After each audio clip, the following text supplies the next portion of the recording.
Filipenses 1, 27.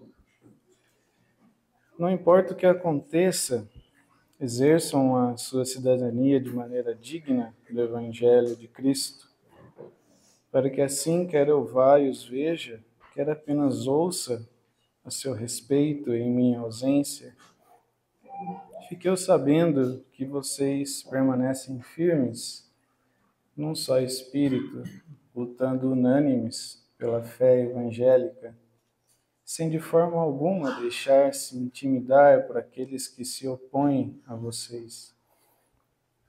Para eles isso é sinal de destruição, mas para vocês de salvação, e isso da parte de Deus.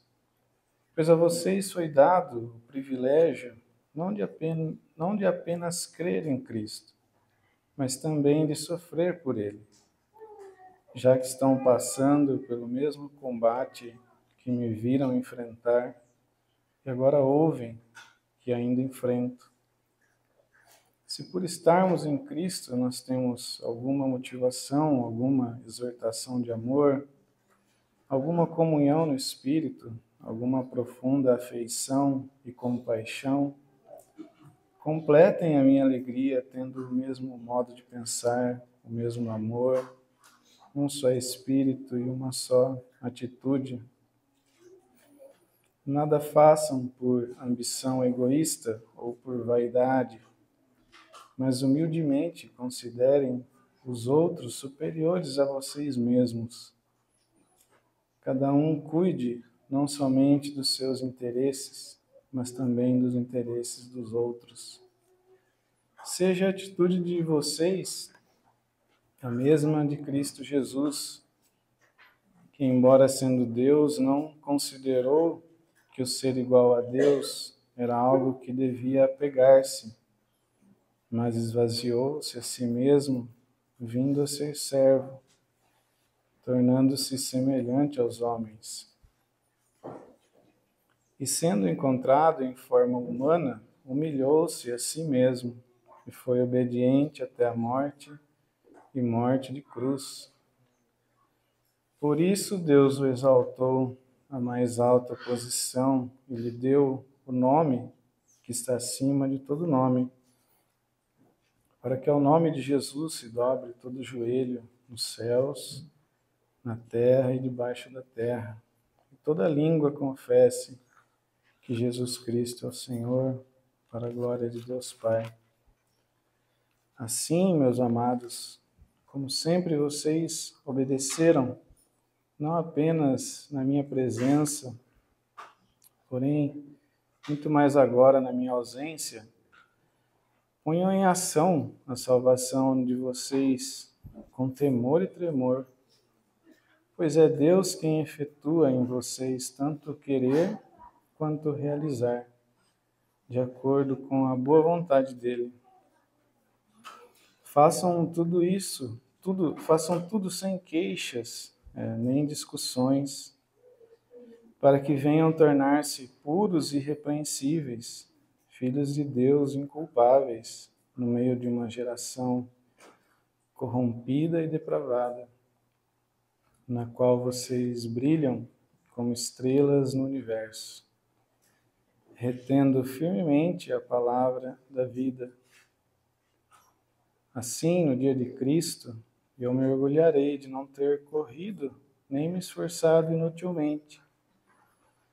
Contudo, mesmo que eu esteja sendo derramado como uma oferta de bebida sobre o serviço que provém da fé que vocês têm, o sacrifício que oferecem a Deus, estou alegre e me regozijo com todos vocês. Estejam vocês também alegres e regozijem-se comigo. Amém. Ó Pai, te damos graças por estarmos reunidos aqui e não somente esse pequeno número de pessoas, mas toda a tua igreja, todos os santos, juntos e diante de ti, como sempre estamos, E te damos graças porque hoje o Senhor nos trouxe para te adorar, para te louvar, para o Senhor nos fortalecer por meio da fé que o Senhor estimula e promove quando partirmos o pão juntos, lembrando da aliança que o Senhor tem conosco, dessa obra imutável e eterna. Nos alegramos e nos colocamos também para ouvir a voz do Senhor, a palavra do Senhor que não muda, e nós, como servos obedientes, estamos atentos nesta manhã para que o Senhor nos corrija, para que o Senhor renove, para que o Senhor abra mais o nosso entendimento da Tua obra, de quem o Senhor é.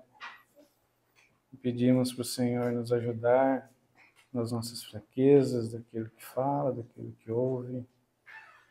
E aplique, Senhor, a Tua santa palavra, que é essa espada. Aplique ela nos nossos corações, no poder do Teu Espírito.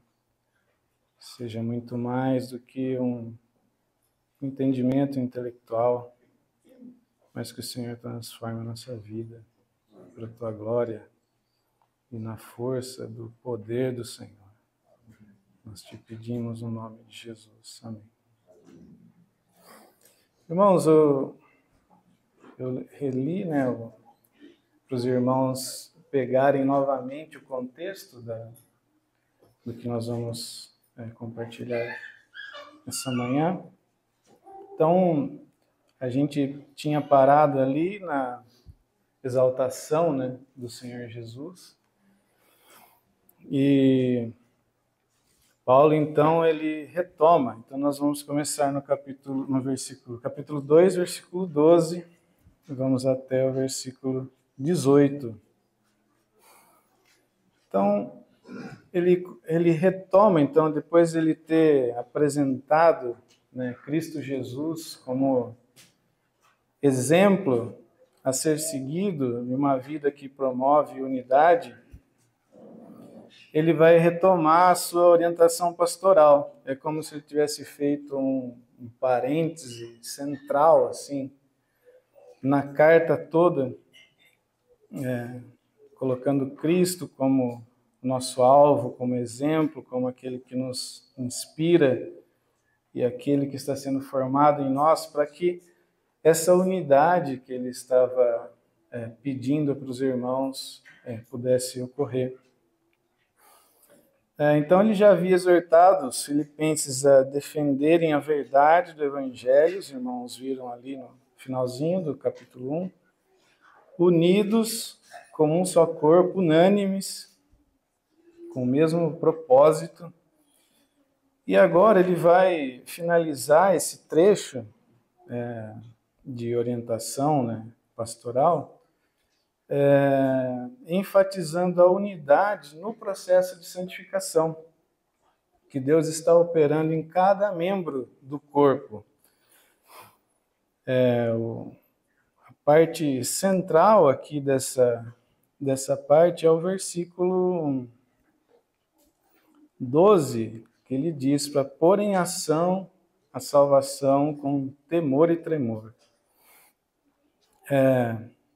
Então vamos começar no versículo 12. Então, assim, meus amados, como sempre vocês obedeceram, não apenas na minha presença, porém muito mais agora na minha ausência. Ele inicia essa parte chamando atenção para os irmãos não considerarem o fato dele estar ausente e preso, no caso aqui, um motivo de relaxamento na fé. Para eles, agora que ele estava longe, relaxar e esmorecer. E nem que eles desenvolvessem uma dependência do apóstolo Paulo para progredir na fé. Ele não estava mais lá, estava preso, mas eles precisavam continuar, na fé e se esforçando, né? E eles não deviam depender de Paulo para progredir em Cristo, porque era Deus mesmo que estava operando a obra na vida deles. Não era Paulo, não era ninguém. Paulo era só um servo, um instrumento. E agora que ele estava preso, era ainda mais necessário que eles obedecessem ao evangelho que ele lhes havia pregado, porque haviam muitos enganadores, eles estavam sofrendo muitas pressões, a situação não estava fácil para os irmãos ali. Então, Paulo pede para que eles tenham muita atenção, para que eles agora era o momento de obedecer, de prestar atenção, de se esforçar. Então ele continua: ponham em ação a salvação de vocês. Pôr em ação a salvação é o que a gente acabou de ouvir anteriormente aqui. Pôr em ação a salvação é dar frutos, é realizar as boas obras que Deus preparou antes da fundação do mundo para nós. É trabalhar a própria salvação. Alguém tem alguma versão aí que está trabalhar ou desenvolver a sua própria salvação? Manifestando uma fé viva e cheia de obras. É aquela fé que Tiago fala: eu vou mostrar a minha fé para vocês pelas obras. É uma fé viva, uma fé que trabalha, uma fé que opera, é uma fé que está desenvolvendo, que está se desenvolvendo. Não é uma fé morta, como aquela daquele servo, era uma fé morta. Ela não produziu nada. Ele não trabalhou. Então Paulo está falando, põe em ação. E essa palavra aqui implica esforço e dedicação. Algumas versões usam, o termo desenvolver, porque essa palavra aqui também tem esse sentido de progresso, indo aos poucos, avançando, avançando, avançando. É um trabalho contínuo até alcançar o objetivo. Pôr em ação a salvação é viver Cristo, com a mente transformada para se assemelhar cada vez mais com a mente dele. Não foi isso que ele disse? Vocês precisam ter a mesma mente de Cristo, que não se apegou ao fato de ser igual a Deus. É ser transformado de glória em glória à imagem de Cristo nesse processo de santificação. É isso que ele está querendo dizer quando ele pede, trabalhem a salvação de vocês. Não é trabalhar para conseguir a salvação. Não é. E nem Deus começou a salvação e agora eu tenho que finalizar ela por minha própria força. Não é isso. E nas palavras de Paulo aqui, talvez na sua tradução também esteja assim, ele diz que cada um deve trabalhar a sua própria salvação. Tem algumas versões que colocam essa palavra própria salvação. Não é um processo que outros poderiam realizar por cada irmão ali de Filipos. A nossa salvação, ninguém vai trabalhar ela por nós. Cada um de nós tem a responsabilidade de desenvolver ou de trabalhar a sua própria salvação. E mesmo na ausência de Paulo, eles deveriam continuar trabalhando a salvação. Eles não eram para ficar esperando ele voltar ou ele fazer alguma coisa. Eles precisavam continuar. E ele coloca uma forma que eles deveriam trabalhar essa salvação. Então ele chama de obediência, A obediência é trabalhar a salvação, desenvolver a salvação com muito esforço. E ele diz como que era para fazer isso, com temor e tremor. Nesse processo de santificação, nós devemos nos empenhar e ter muita reverência e muito zelo nesse trabalho. Foi bom que nós ouvimos aqui a parábola daqueles servos. Vocês viram como aqueles dois servos, eles trabalharam, eles imediatamente foram servir o seu Senhor. Com temor e tremor. Esse processo não deve ser conduzido de forma relapsa, sem esforço, desleixado.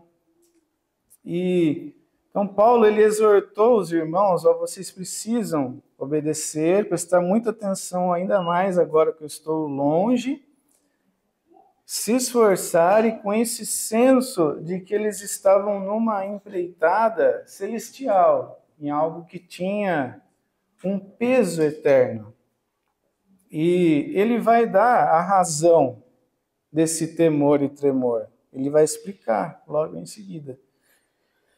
Por que tinha que trabalhar a própria salvação com temor e tremor? Ele fala, porque Deus é quem efetua o querer e o realizar. Nesse processo de santificação nas nossas vidas, que nós estamos se esforçando, que nós estamos trabalhando para dar os frutos, ele diz que Deus está fazendo junto conosco. E esse é o motivo do temor e do tremor. Sim, um exemplo, só para a gente entender, é uma sociedade, é uma cooperação. E esse sócio que está conosco nesse trabalho é o próprio Deus. Você já imaginou você ter Deus de sócio numa empreitada? Quando eu faço alguma coisa com o Fernando, eu sempre faço com bastante temor e tremor, porque eu sei como que ele é. Ele gosta das coisas assim, bem certinho, não pode ter relaxo, não pode ser de qualquer jeito. Eu conheço ele, então eu sempre fico, nossa, eu preciso fazer, que senão o Fernando vai ficar bravo comigo. E imagine então a gente, na nossa caminhada cristã, tendo como sócio o próprio Deus. Como deve ser o nosso temor, o nosso tremor. E um grande privilégio, é claro, né? E não é uma sociedade que eu faço metade e Deus faz metade. E nem é aquela sociedade que o pessoal diz que você vai até onde você consegue e depois o que você não conseguir, Deus faz. Também não é assim. É uma sociedade em que a gente faz tudo, Deus não vai lá pegar o nosso braço, assim. É a gente que faz tudo. E Deus que fez tudo também. É 100% a gente e 100% Deus. Verdadeiramente Deus fez tudo e a gente fez tudo. Não foi outra pessoa que fez, passou por nós. Como Deus une essas coisas, só Ele sabe. Mas aquele que está junto conosco nesse trabalho é o próprio Deus. Então a gente deve se esforçar e temer e tremer, porque Ele habita em nós agora pelo Espírito Santo, é Ele que está fazendo. Então ele disse isso para os irmãos. Deus estava diretamente envolvido nessa empreitada de desenvolver a salvação. Ele opera ativamente em cada filho pelo poder do Espírito. E é importante a gente lembrar que Deus, ele, como eu disse, ele não só iniciou a nossa salvação e deixou a gente continuar. Pelo contrário, ele nos deu o pacote inteiro. Lá aos Romanos diz que ele nos conheceu, ele nos predestinou a ser a imagem, conformes à imagem do seu Filho. Ele nos chamou, Ele nos justificou, Ele nos glorificou, Ele já fez tudo. Ele já deu o pacote inteiro. E a santificação já está nesse pacote. Só que nessa obra a gente trabalha, a gente se esforça, a gente teme, a gente coloca todas as nossas forças nessa obra. O autor de Hebreus, ele ora e pede que Deus realize esse trabalho na vida dos irmãos. Se os irmãos quiserem abrir em Hebreus 13, versículo 20, ele diz assim, o Deus da paz, que pelo sangue da aliança eterna trouxe de volta dentre os mortos a nosso Senhor Jesus, o grande pastor das ovelhas. O que ele está pedindo? Que esse Deus da paz, o grande pastor das ovelhas, os aperfeiçoe em todo o bem, para fazerem a vontade dele, e opere em nós o que lhe é agradável, mediante Jesus Cristo, a quem seja a glória para todos sempre. Amém. O que ele está pedindo? Que Deus aperfeiçoe, que Deus nos santifique, que Ele nos aperfeiçoe em todo o bem para fazer a vontade dEle. É isso que é a santificação. E opera em nós o que lhe é agradável, mediante Jesus Cristo. Está vendo como que é Deus que está fazendo? E aos Colossenses, Paulo escreve que ele está trabalhando a sua própria salvação, pregando e ensinando. Ele se esforçava de acordo com a força de Deus nele. Em Colossenses capítulo 1, versículo 28, diz assim: nós o proclamamos advertindo e ensinando a cada um com toda sabedoria, a fim de que apresentemos todo homem perfeito a Cristo. Esse era o trabalho que Paulo estava fazendo. Ele estava desenvolvendo e dando frutos e se esforçando. E aqui tem ele se esforçando para que essa obra de santificação também aconteça nos outros. Ele diz assim: a fim de que apresentemos todo homem perfeito em Cristo, para isso eu me esforço. Era ele que estava se esforçando, lutando. Mas como que ele lutava? Conforme a sua força, conforme a força de Deus nele. Ele fala, sua força que atua poderosamente em mim. Os irmãos estão vendo aqui que tem Paulo se esforçando, trabalhando, e ele diz que ele está fazendo isso conforme a força de Deus que atua nele, que faz, que promove isso na vida dele, que dá os recursos para que ele faça isso. E Jesus disse que essa frutificação, essas boas obras, vêm exatamente desta união, da nossa união com Cristo. Ele disse lá em João 15, eu sou a videira, vocês são os ramos. Se alguém permanecer em mim e eu nele, esse dá muito fruto, pois sem mim vocês não podem fazer coisa alguma. Sem o Senhor, o nosso esforço é vão, ele não produz nada. Mas em Cristo, o nosso esforço e a força de Deus operando em nós, aí nós temos frutos, temos avanço, temos boas obras, obras de arrependimento e de santificação. E aos Tessalonicenses, Paulo declara que Deus está fazendo esse trabalho para ser admirado nos santos. Isso é uma coisa tremenda. Ele diz em 2 Tessalonicenses 1, versículo 10, ele diz assim, e isso acontecerá no dia em que ele vier para ser glorificado em seus santos e admirado em todos os que creram, inclusive vocês que creram em nosso testemunho. Conscientes disso, oramos constantemente por vocês, para que o nosso Deus os faça dignos da vocação e com poder cumpra todo bom propósito e toda obra que procede da fé. Assim, o nome do nosso Senhor Jesus será glorificado em vocês e vocês nele, segundo a graça de nosso Deus e do Senhor Jesus Cristo. Que texto tremendo, irmãos. A graça de nosso Deus e do Senhor Jesus Cristo está nos fazendo dignos da vocação, e com esse poder que está operando em nós, Deus está cumprindo todo bom propósito, toda boa obra que procede da fé, aquelas obras que demonstram que nós somos filhos de Deus e que é a própria vida santa de Cristo em nós.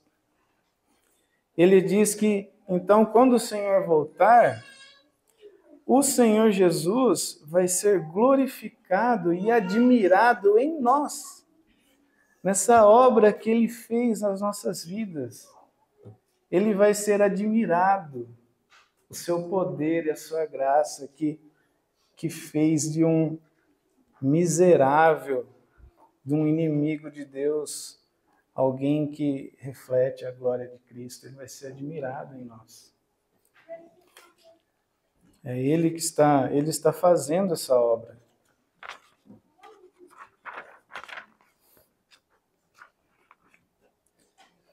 Então, Paulo continua: façam isso com temor e tremor, porque é Deus que está operando em vocês o querer e o realizar, está mudando a mente de vocês, está dando o poder, uma natureza capaz de fazer a vontade de Deus.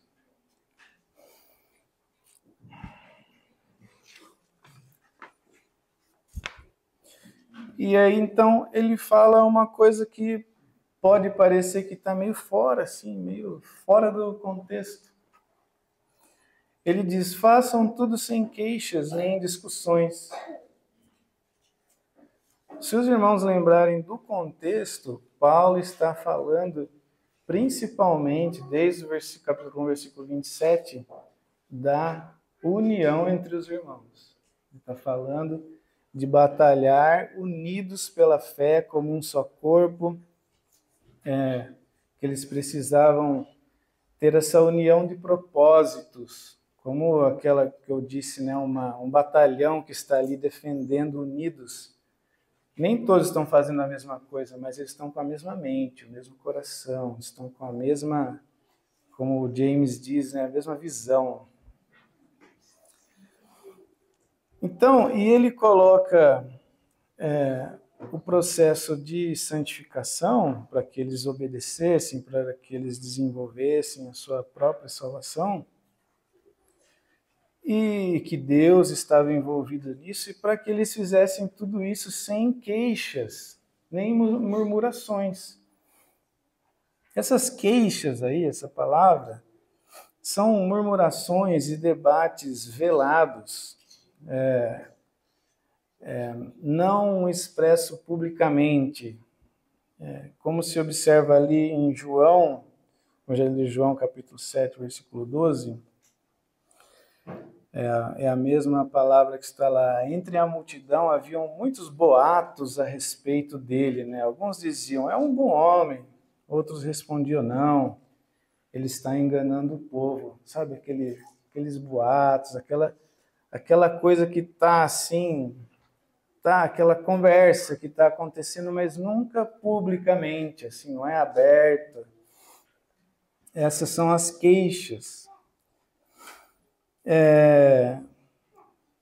Também foi usado ali em Atos, capítulo 6, versículo 1, naqueles dias, crescendo o número de discípulos, os judeus de fala grega, entre eles, queixaram-se dos judeus de fala hebraica, porque suas viúvas estavam sendo esquecidas na distribuição diária de alimento.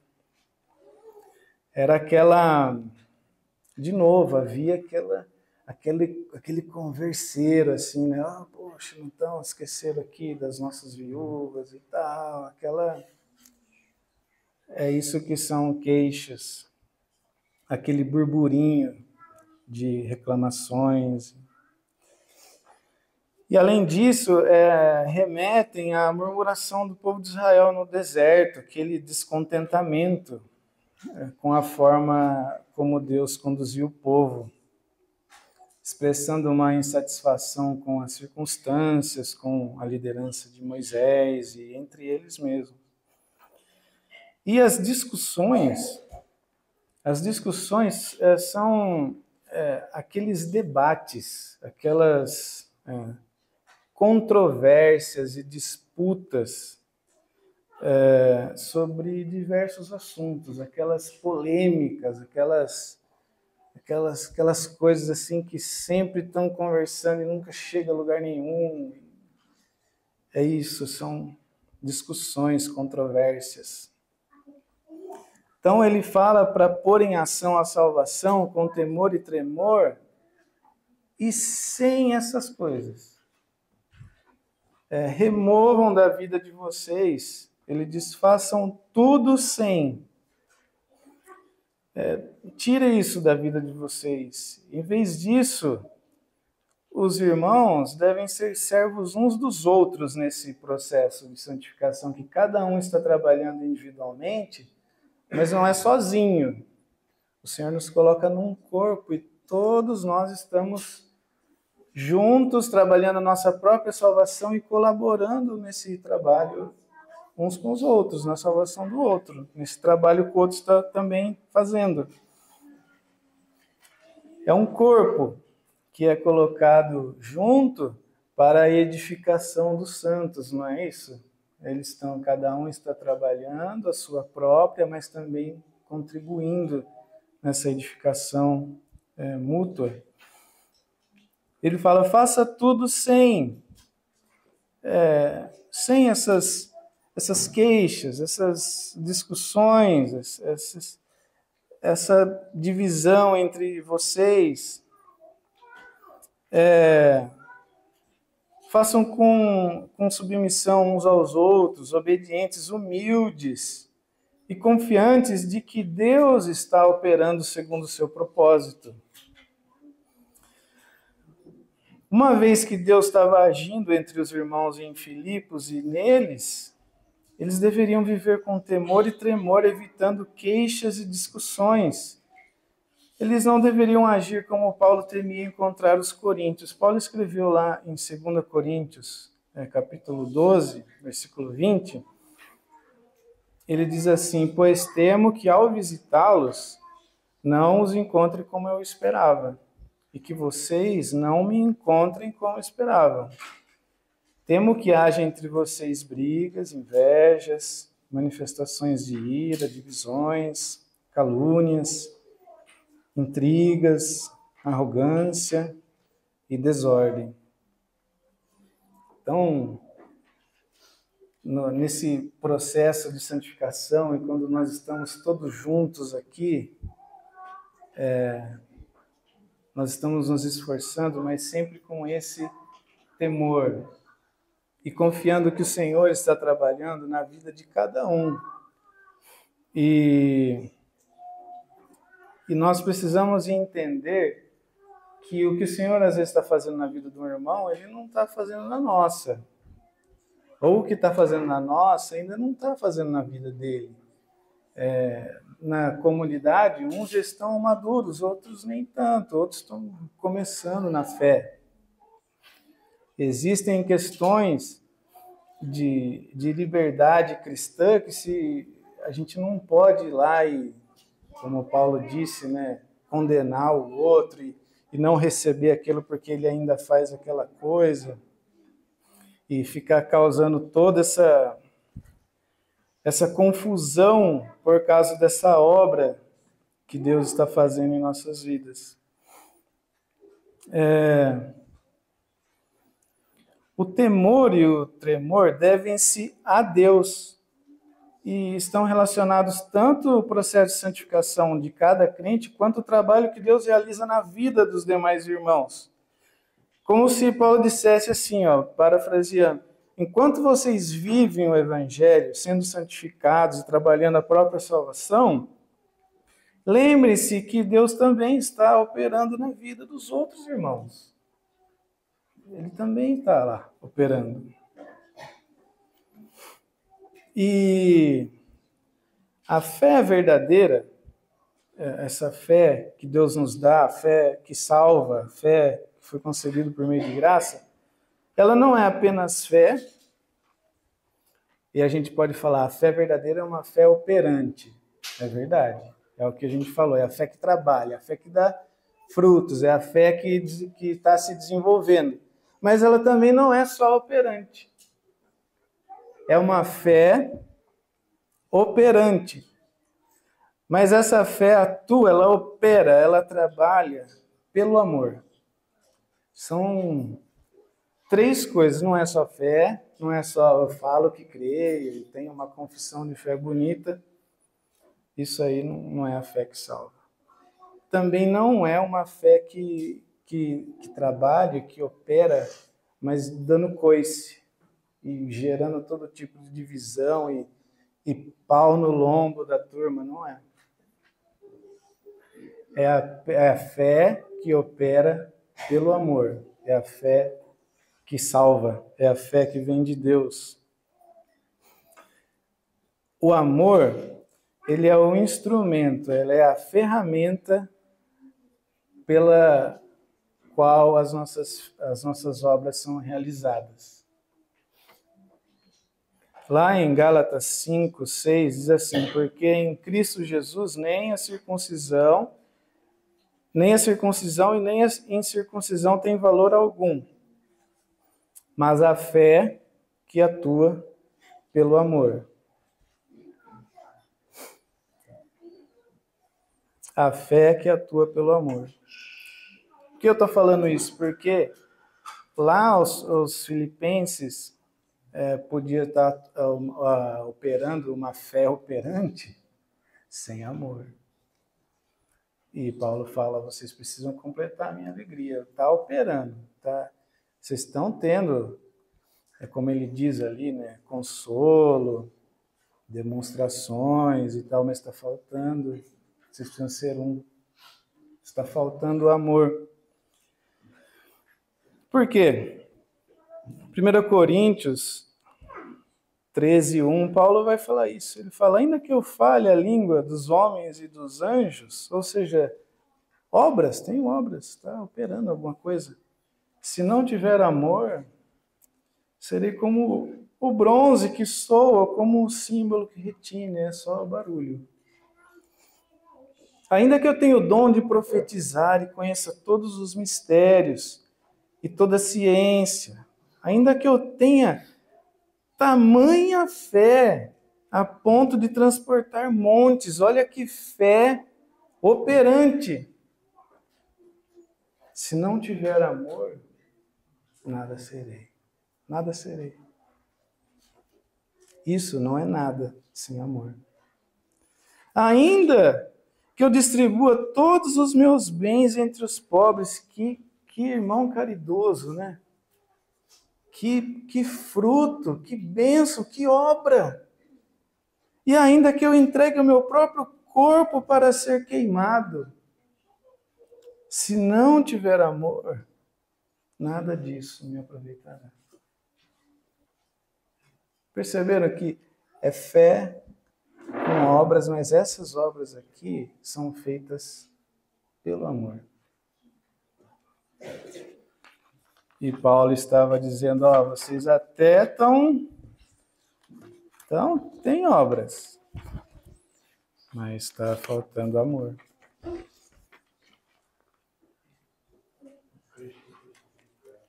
O Cristo que ele tinha acabado de mostrar para eles. Eu fiquei pensando em como dar um exemplo assim. Exemplo é sempre ruim, né? Mas que ajude assim alguma coisa. Os irmãos sabem que eu trabalho desenvolvendo software, né? Programa de computador. Um programa de computador, ele é um a gente escreve mandando o computador fazer alguma coisa. É como se fosse em português, só que é uma linguagem um pouco diferente. Mas é a mesma coisa. Faça isso, soma isso com aquilo, mostra o resultado ali e tal. O pessoal que trabalha com qualquer tipo de programação, com torno, né? CNC, sabe como é que é. Então, imagine que alguém chegou lá para mim e falou, oh, Daniel, eu quero um software que a hora que o usuário entrar aqui, ele clique aqui, faça, aí depois some aqui e mostre o resultado aqui. Eu falo, nossa, entendi. Poxa, isso mesmo. Aí eu vou lá, pego uma folha de sulfite, assim, um lápis. Oh, nossa, aqui tal, e programa, e não sei o que, é variável, tal. Estou trabalhando, estou me esforçando, que tal, entendi. Nossa, vou lá, pergunto para ele, não, é assim mesmo, tal. Não, puxa, aqui, corrijo, aqui tal. Aí depois que eu estou com o programa pronto, assim, no papel, assim, aí eu chego para ele, ó, tá aqui o seu software, tá aqui, ó. O que faltou para mim? Eu usei a ferramenta errada. Lápis e caneta e papel não cria software. O papel não vai fazer nada. Tá certinho aqui. O programa tá prontinho. Mas, como Paulo disse aqui, nada serei, de nada vale isso daqui. Eu tenho que escrever isso daqui lá no computador. Se eu escrever lá no computador, aí o computador vai ter o software, aí vai ser útil para alguma coisa. Aí, nossa, ele vai usar aquilo lá. O computador, o torno, é o amor. Se você escrever e se esforçar nas obras no papel, irmãos, só que de nada vale. É uma fé que no final você vai perceber que esse cara ele não entendeu o que a pessoa queria. Ele não compreendeu a fé, foi uma fé estranha. Porque quem pediu um software, não pediu um pedaço de papel. É uma fé que opera pelo amor. Por isso que quando a gente está desenvolvendo a nossa salvação, uns com os outros, e todas as nossas interações, o amor tem que estar presente, senão é uma fé que transporta montes, mas que não é a fé que Deus deseja, não é a fé que salva. Porque como que o Cristo, cheio de amor, o Cristo crucificado, está sendo formado em nós e em nós não tem amor algum? Não é o Cristo, é outra coisa que Tiago diz que é demoníaco. É um conhecimento da verdade de Deus oco, é uma coisa que não gera nada no final. O que gera é muita confusão, muita divisão, muito burburinho e muita coisa, porque está se preocupado com coisas, com palavras e um olhando lá na vida do outro. Ixi, aquele lá, nossa.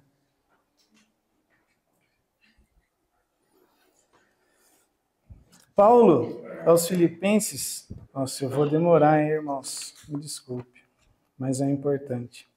Paulo aos Filipenses, logo ali, na sequência, no capítulo 3, versículo 10, ele vai dar um exemplo disso. Ele vai falar da santificação que Deus está operando na vida dele, de como ele está trabalhando e de como ele vê os demais irmãos. Ele fala assim, eu quero conhecer a Cristo, ao poder da sua ressurreição e a participação em seus sofrimentos, tornando-me como ele em sua morte, para de alguma forma alcançar a ressurreição dentre os mortos. Não que eu já tenha obtido tudo isso, ou que já tenha sido aperfeiçoado. Está vendo? Aquele trabalhar da salvação, ele diz, prossigo para alcançá-lo. porque para isso eu fui alcançado por Cristo Jesus. Irmãos, não penso que eu mesmo já o tenha alcançado. Eu ainda não alcancei isso. Mas uma coisa eu faço, esquecendo-me das coisas que ficaram para trás e avançando para a que estão diante de mim. Prossigo para o alvo, a fim de ganhar o prêmio do chamado celestial de Deus em Cristo Jesus. Era isso, essa era a obra de santificação na vida dele, era isso que ele estava trabalhando. Mas no versículo 15, veja o que ele diz. Todos nós que alcançamos a maturidade devemos ver as coisas dessa forma que ele tinha acabado de dizer. E se em algum aspecto vocês pensam de modo diferente, isso também Deus lhes esclarecerá. Então somente vivamos de acordo com o que já alcançamos. Irmãos, sigam unidos o meu exemplo. Os irmãos perceberam aqui? Ele, como um homem maduro, ele via as coisas desse jeito, com maturidade. E ele já tinha visto essas coisas em Cristo. E ele fala assim, mas se vocês ainda pensam, se algum de vocês, em algum aspecto, ainda não vê as coisas desse jeito, como eu acabei de dizer, ele não diz assim, esse daí, melhor vocês deixarem ele de lado, aí, porque ele não viu nada ainda do Evangelho, ele é muito fraco, esse rapaz aí, não sei não, acho que é melhor a gente excomungar ele da igreja. Ele diz, não, se vocês ainda não chegaram na maturidade, Deus vai fazer isso com vocês, Deus vai. Ele diz, viva de acordo com aquilo que você já alcançou, aquilo que Deus já trabalhou na sua vida, se esforce, trabalhe, avance. E ele fala, irmãos, sigam unidos, o meu exemplo. E Paulo, lá aos Romanos, ele diz assim, Romanos capítulo 14, versículo 1. Aceitem o que é fraco na fé, sem discutir assuntos controvertidos. Lembra lá das controvérsias? Desenvolver a salvação sem queixas e controvérsias e falar, aceitem o que é fraco na fé, sem discutir assuntos controvertidos.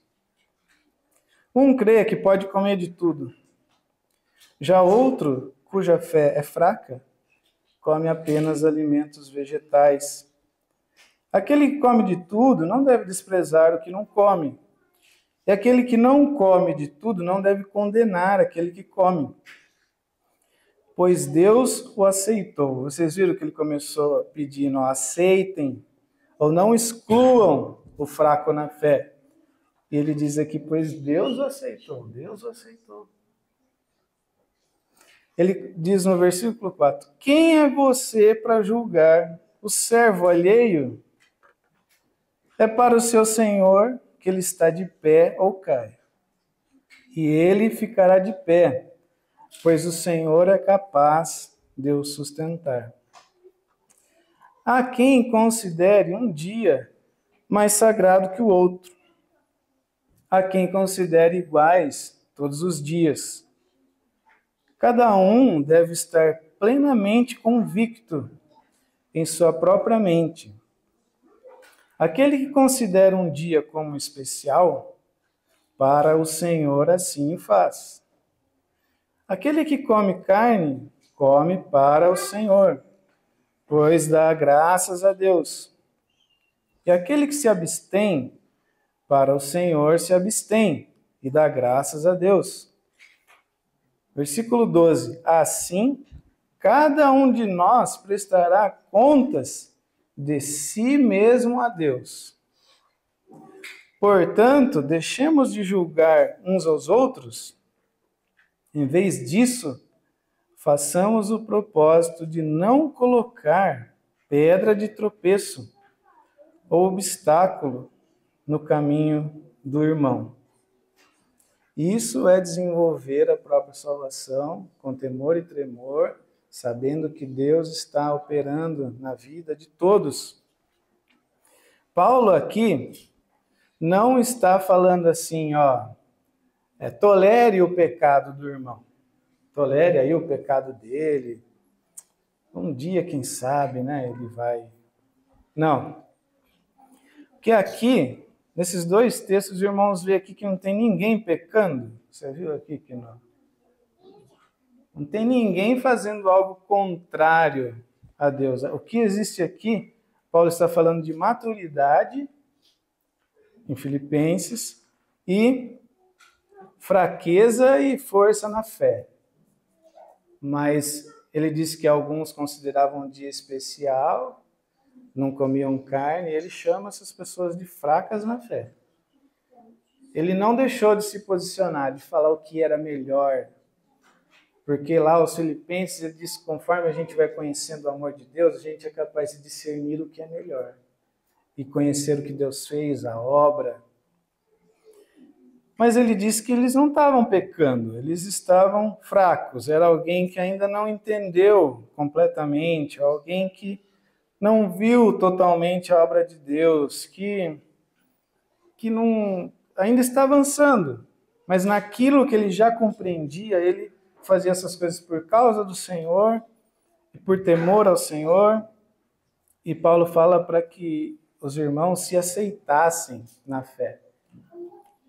E ele vai dizer que é como se assim tivesse o fraco na fé, aquele lá que só comia vegetais, o forte na fé, que é aquele que achava que podia comer de tudo, ele exercia sua liberdade de comer de tudo, e ele diz que há um outro que está acima desse ainda, que é aquele que abre mão da sua liberdade para não ser tropeço para os outros.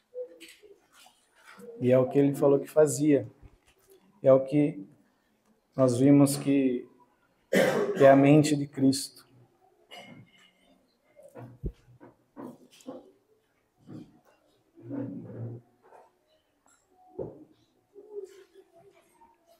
Deixa eu dar mais um exemplo aqui, irmãos. Se a gente demorar, amém.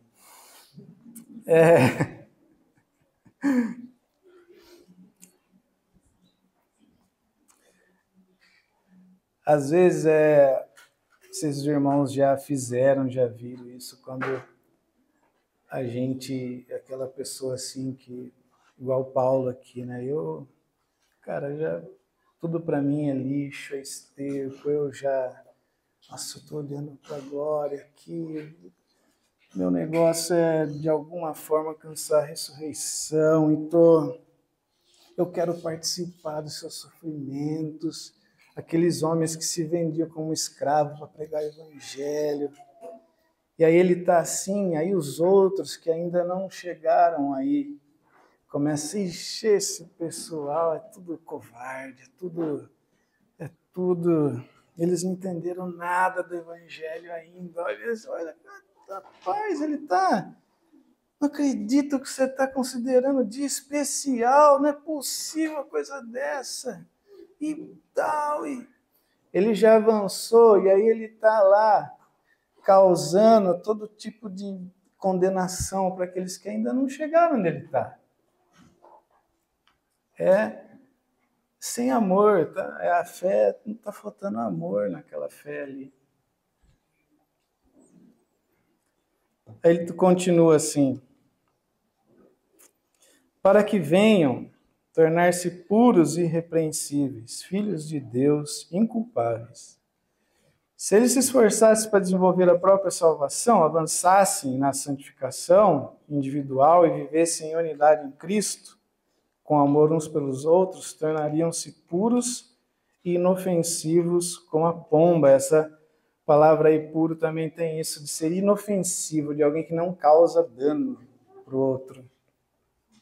Puro e inofensivo, como aqueles que não fazem mal ao próximo, verdadeiros imitadores de Cristo. Seriam irrepreensíveis, sem mancha ou falta.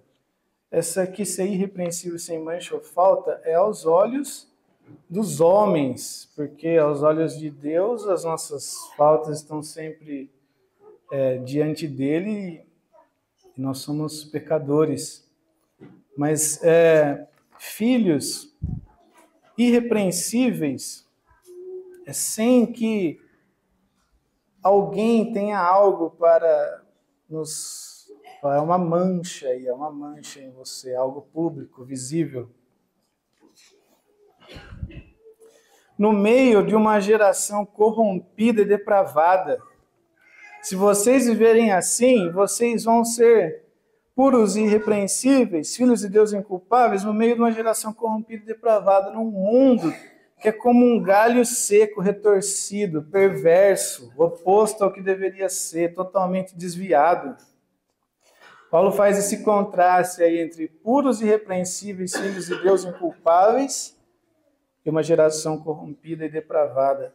Ele diz, na qual vocês brilham como estrelas no universo.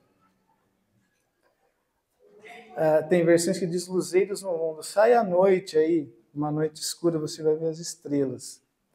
Paulo diz que se a gente vivesse assim, desenvolvendo a salvação, firmes no Evangelho e com amor, a gente ia se tornar tão distinto desse mundo que ia ser como olhar nas estrelas à noite. Na escuridão e pontos brilhando. Essa é a nossa vida, luzeiros no mundo. É muito diferente. É claro que tem algumas estrelas que brilham bem menos, outras brilham mais. A unidade, o amor, a santificação e a firmeza no Evangelho é uma diferença muito grande que não pode ser escondida. Como Jesus disse lá em Mateus 5, vocês são luz do mundo, não se pode esconder uma cidade construída sobre um monte. E ninguém acende uma luz para colocar debaixo de uma vasilha. Pelo contrário, coloca num lugar apropriado, ilumina todos que estão na casa. Assim brilha a luz de vocês diante dos homens, para que vejam as suas obras e glorifiquem o Pai de vocês que está no céu. Ele continua retendo firmemente a palavra da vida, dando total atenção ao evangelho que Paulo havia pregado, ou seja, o próprio Cristo crucificado, sem aceitar um falso evangelho, novas doutrinas, perseverando no evangelho. Não era reter só uma doutrina correta como ideia, ele chamou de obediência, eles deveriam viver o evangelho, essa vida de Cristo na prática. Ele continua assim, no dia de Cristo, eu me orgulharei de não ter corrido, nem me esforçado inutilmente. O que é o dia de Cristo? É o dia que Cristo vai voltar. É o dia da sua vinda, é o dia quando a verdade vai ser revelada, os cabritos separados das ovelhas, o joio do trigo, quando o trabalho de cada um será reconhecido e provado. Paulo falou 3 vezes do dia de Cristo, só nessa carta aqui. Ele falou aqui, ele falou em Filipenses 1,6, estou plenamente certo de que aquele que começou boa obra em vós há de completá-la até o dia de Cristo Jesus. E ele falou no 1,10, para que aproveis as coisas excelentes e sejais sinceros e inculpáveis até o dia de Cristo. A unidade, a santificação e a perseverança na fé, que ele chama aqui da palavra da vida, é o que fará Paulo se orgulhar no dia de Cristo, mostrando que seu trabalho não foi inútil. Porque isso daqui são os selos e evidências da salvação em Cristo.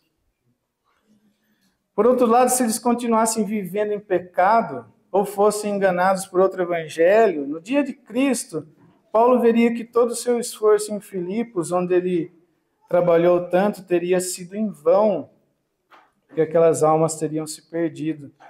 É como um lavrador que trabalhou muito, mas a sua lavoura não deu fruto, que a semente do evangelho não prosperou, não foi até o final. E uma aplicação aqui é que aqueles que pregam o evangelho devem medir o sucesso e a eficiência do seu trabalho no Senhor, não com a quantidade de profissões de fé, de batismo, de membros alistados, mas por quanto se tornaram puros e irrepreensíveis e brilham como estrelas no universo. Porque Paulo falou que se eles não fossem assim, ele falou, eu trabalhei em vão, foi tudo vão. Foi tudo vão. Podia a igreja estar cheia, podia estar assim com a doutrina tudo certinha, tal, mas se vocês não foram transformados a esse nível de imagem com Cristo, foi tudo vão. Não vou ter nada do que me orgulhar no dia de Cristo. Então ele finaliza, contudo, mesmo que eu esteja sendo derramado como oferta de bebida sobre o serviço que provém da fé que vocês têm, o sacrifício que oferecem a Deus, estou alegre. Essa oferta de bebida aí era uma oferta de líquido, era de vinho, de água, de azeite, que era derramado junto com os sacrifícios dos animais que eram oferecidos a Deus.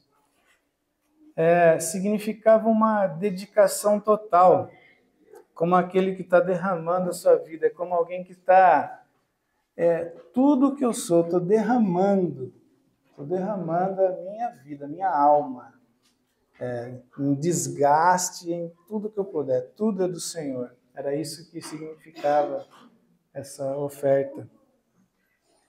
Era junto com o animal que estava sendo oferecido.